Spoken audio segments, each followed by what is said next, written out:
उत्पत्ति अध्याय 3 से 11 तक की मानव इतिहास की कहानी बाइबल की पुस्तक उत्पत्ति जेनेसिस के अध्याय 3 से 11 तक मानव जाति के प्रारंभिक इतिहास का वर्णन है। आदमी के पतन से लेकर भाषाओं के भ्रम और राष्ट्रों के फैलाव तक।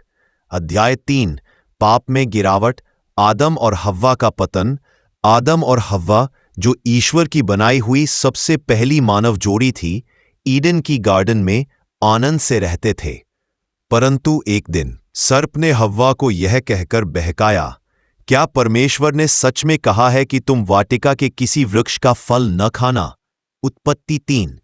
हव्वा ने उस वर्जित वृक्ष का फल खा लिया और आदम को भी दे दिया। उनके आंखें खुल गईं और उन्होंने जान लिया कि वे नग्न हैं। पाप संसार में प्रवेश कर गया। परमेश्वर ने उन्हें अदन की वाटिका से निकाल दिया।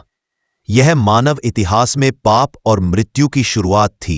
अध्याय 4 कैन और हाबिल। आदम और हव्वा के दो बेटे हुए, हाबिल जो एक गडेरिया था और कैन जो किसान था। उन्होंने परमेश्वर को बलि चढ़ाई, परंतु परमेश्वर ने हाबिल की भक्ति को स्वीकार किया और कैन की नहीं। तब कैन ने अपने भाई हाबिल को खेत में मार डाला।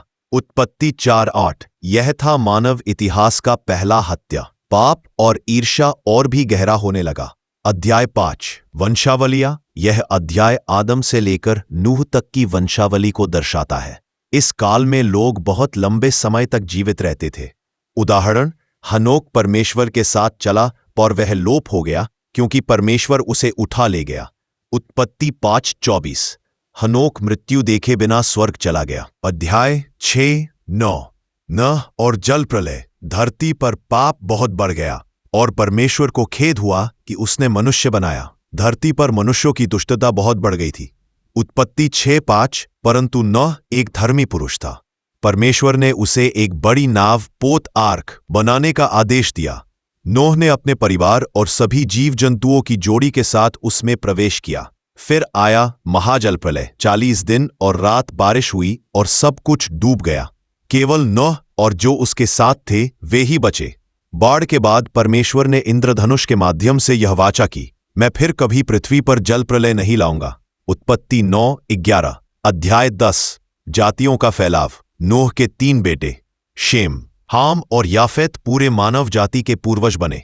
यह अध्याय दर्शाता है कि कैसे विभिन्न राष्ट्रों और भाषाओं की नींव रखी गई।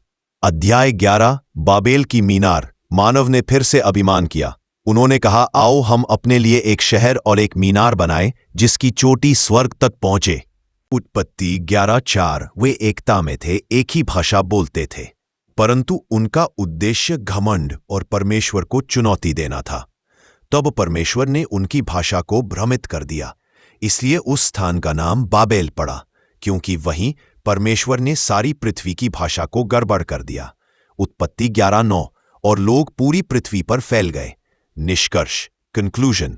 उत्पत्ति 3 से 11 तक हम देखते हैं पाप का प्रवेश, आदम और हव्वा द्वारा, हिंसा और हत्या का आरंभ, कैन और हाबिल, परमेश्वर का न्याय और करुणा, जल प्रलय और नूह की रक्षा, मानव का घमंड और परमेश्वर की संप्रभुता, बाबेल की मीनार। ये कहानी हमें सिखाती है कि यद्यपि मानव बार बार गिरता है, परमेश्वर दयालु है और नई शुरुआत का अवसर देता है।